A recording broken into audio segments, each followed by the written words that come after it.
Giannis got a lot of nerve.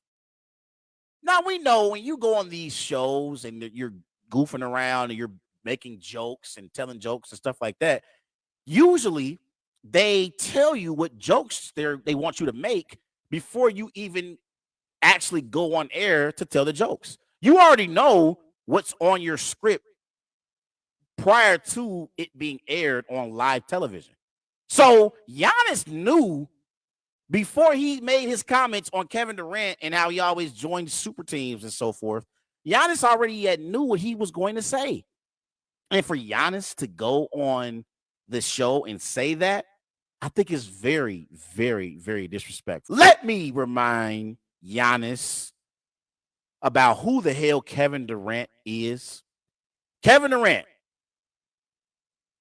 he is a 13-time NBA All-Star, 2-time NBA Finals MVP, 2-time NBA champion. He won an NBA MVP back in 2014, 2-time NBA All-Star Game MVP. And for Kevin Durant, this is his stats for his career. Kevin Durant, he averages 27 points per game on 50% shooting from the floor. And the man is one of the greatest scorers in NBA history. You look at what Kevin Durant's been able to do in his career. Kevin Durant, while he was in Oklahoma City, he averaged 27 points per game. That was the best in team history. He follows that up. He goes to Golden State. In Golden State, he is the best player on the best team by far in Golden State.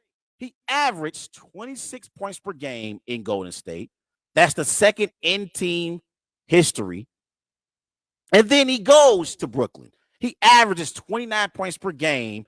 That's the first in team history.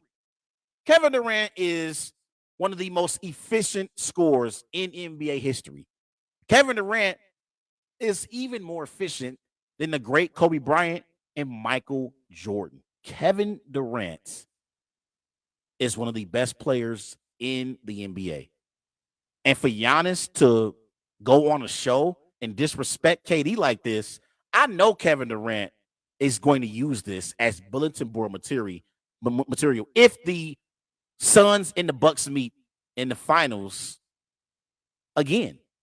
I know Kevin Durant is fuming seeing what Giannis had to say about him on this particular show. Let me remind Giannis about what happened a few years ago in the NBA playoffs when the Nets and the Bucks faced off against each other in the second round.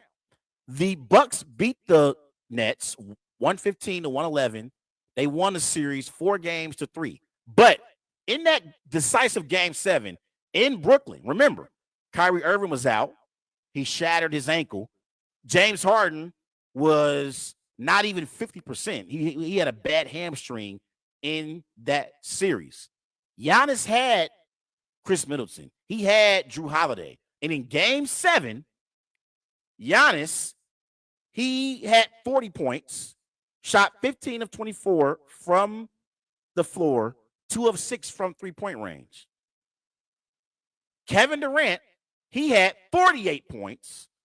He shot 17 of 36, 4 of 11 from three-point range. And if his shoe was a size smaller, the Brooklyn Nets would have beaten the Bucks in regulation because Kevin Durant shot and hit a shot that would have gave the Nets a lead over the Bucks in the fourth quarter of game 7 in Brooklyn. Kevin Durant outplayed Giannis majority of that series, and he didn't have Kyrie Irving. He didn't even have James Harden at 50% or 60%. Giannis had Drew Holiday. Giannis had Chris Middleton. And I need to remind Giannis that he had a bunch of shortcomings in the NBA playoffs prior to winning a championship 2 years ago.